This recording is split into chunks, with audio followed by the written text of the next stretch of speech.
Hi friends, మమతలు అనే దాంట్లో మన శీర్షికలో ఒక కథ అన్నమాట. మమత అనురాగాలు. దాంట్లో ఏంటంటే తల్లిదండ్రులు ఆడపిల్లలను మగపిల్లలను ఆనందంగా పెంచి పెద్ద చేస్తారు. తర్వాత వాళ్ళు ఉద్యోగాలు చేస్తారు.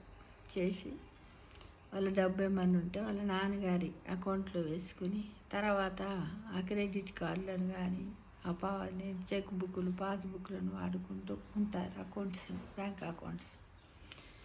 అయితే మరి పెళ్ళి అయిపోతున్నప్పుడు ఏం చేస్తారు, ఎలా ఏంటిది, ఆ తర్వాత తండ్రి దాంట్లో వేయడానికి వాళ్ళకు పెళ్ళైన తర్వాత అమ్మాయి తండ్రి ఖాతాలో తన జీతాన్ని వేయడానికి పరిస్థితులు అనుకూలించవు. అలానే అబ్బాయికి కూడా అనుకూలించవు. అందుకే వాళ్ళు ఏం చేస్తారు, వాళ్ళే ఒకటి ఏర్పాటు చేసుకుంటారు. అంతవరకే మన మమత అనురాగాలకన్నిటికి కూడా కట్టుబడి ఉంటారు. మనము కూడా అనుకుంటాం. పిల్లల పెళ్ళి అయిపోయిన తర్వాత అమ్మో కదా అని వాళ్ళు ఫీల్ అవుతారు, మనం ఫీల్ అవుతాం. వాళ్ళ బాధ్యతలు ఉంటాయి, మన బాధ్యతలు ఉంటాయి. ఇదంతా మన తల్లిదండ్రులను అర్థం చేసుకోవాలి.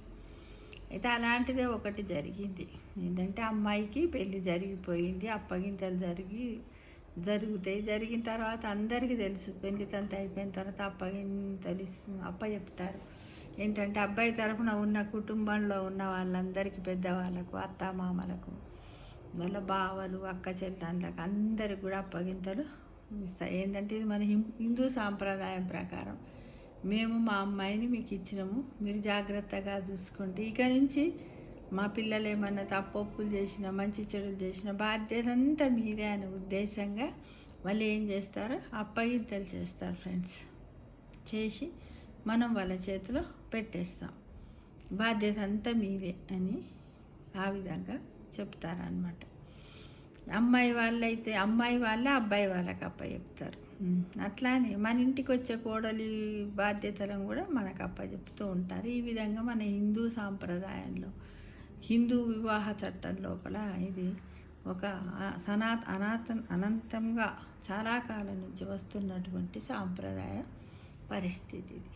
అయితే ఇక్కడ ఏమి జరిగిందంటే పెళ్లి జరిగిపోయింది, అప్పగింతలు అయినాయి, అమ్మాయిని సాగనంపినరు. అంత అయిపోయిన తర్వాత ఇక అందరికి ఒక్కొక్కరికి చెప్పాలంటే అప్పుడు బ్రహ్మముడి వేయరు, అప్పుడు ముడి విప్పుకుంటారు.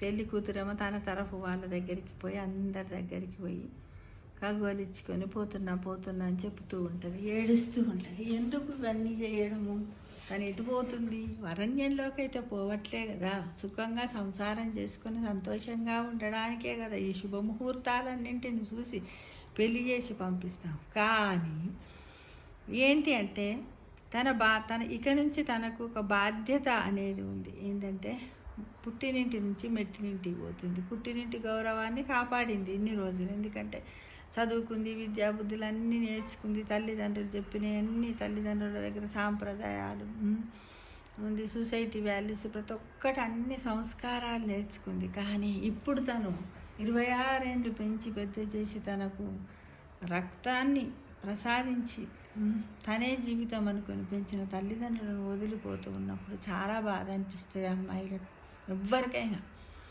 అప్పుడు తను ఏంటంటే వచ్చి చాలా బాధపడతాయి. ఎందుకంటే ఇప్పుడు ఇక్కడ ఎట్లాంటి మంచి పేరు అయితే తెచ్చిందో అక్కడ కూడా ఇంట్లో మంచి పేరు తెచ్చుకోవాలని తల్లిదండ్రులకు కూడా ఉంటుంది, ఆ అమ్మాయికి కూడా ఉంటుంది. వీళ్ళని విడిచిపెట్టి పోలేక తను ఏం చేస్తుందంటే ఇక పెళ్ళి అయిపోయింది, వచ్చింది, అందరికి చెప్పింది, చుట్టాలకు చెప్పింది, తండ్రి దగ్గరకు వచ్చి తండ్రిని ముద్దు పెట్టుకుంది, తల్లిని ముద్దు పెట్టుకుంది, కౌగిలించుకొని ప్రేమగా ముద్దు పెడుతుంటే అందరూ అక్కడ ఆ దృశ్యాన్ని చూసి ఉన్న వాళ్ళందరూ ఏంటంటే చాలా బాధతోటి ఏడుస్తారు. నాకు కూడా ఇప్పుడు కథ చెప్తుంటే అట్లానే అనిపిస్తుంది ఫ్రెండ్స్. ఏమిటి విచిత్ర బహుబంధాలు అనుకునే అంతలోనే పెళ్లి కూతురు తండ్రి చేతిలో ఒక వస్తువు పెట్టి కళ్ళు తుడుచుకుంటూ, ఇక దీని బాధ్యత నీదే డాడీ, దీని అవసరం నాకిక లేదు అని చెప్పుతూ వెనుతిరిగింది. చెమ్మర్చిన కళ్ళతో ఈ దృశ్యాన్ని చూస్తున్న బంధువులు తండ్రికి ఏమిచ్చింది అని ఆసక్తిగా చూస్తున్నారట అందరూ. తండ్రి అన్నాడు, ఇది నా జీవితంలో ఆనందకరమైన రోజు. నా కూతురు వెళ్ళిపోతూ నేను మర్చిపోలేని గిఫ్ట్ ఇచ్చింది. 22 ఏళ్ళుగా నేను కనీసం కంటితో చూడలేకపోయిన నా వస్తువును ఇక ఎన్నటికి నాకు దక్కదు అనుకున్న దాన్ని నాకు తిరిగి ఇచ్చేసింది. చాలా కుతూహలంగా ఉత్సుకతతో వింటున్నారు అందరు అక్కడ. తండ్రి, ఇంతకదేంటో తెలుసా? నా క్రెడిట్ కార్డ్. అందరూ ఆనందంతో చప్పట్లు కొట్టారు. బిక్కముఖము పెళ్ళి కొడుకు తప్ప. ఎందుకు పెళ్ళి కొడుకు మరి ఆనందంగా ఆయన ఎందుకు చప్పట్లు కొట్టలేదు అంటే, ఆ క్రెడిట్ కార్డు కూడా తీసుకొని తన దగ్గరకు వస్తుంది అనుకున్నాడో ఏమో.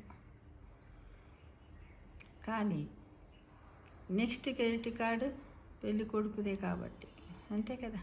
ఇక నుంచి ఉండే క్రెడిట్ కార్డు ఎవరిది?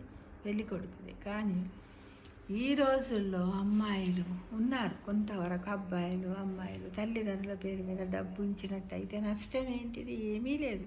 వాళ్ళు తింటారా? తినరు.